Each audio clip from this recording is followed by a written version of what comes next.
So today I'm going to show you how not to slime.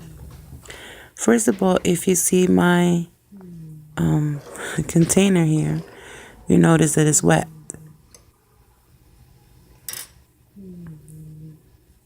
But for this slime, I'm going to use some glue.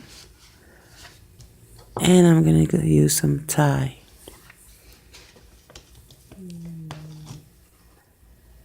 And here is the water showing. And this is what I did wrong. I poured the Tide first.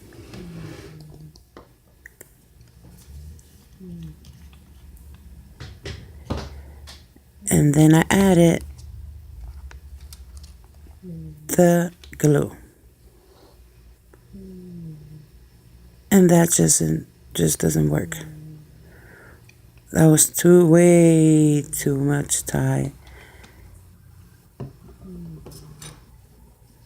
And you're supposed to put the glue first and then add the Tide just little by little until you get the consistency that you want.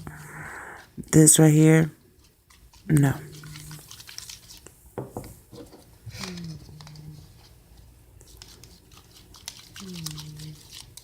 And instead of mixing it, I was trying to for some reason I was just doing it like I'm doing some type of egg. And see how it came out?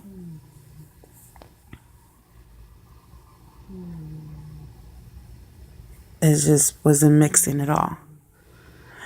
And that's the end result. It came out bubbly because of the water. And it just didn't become slime at all. If you want to learn how to do it properly, please watch the next video.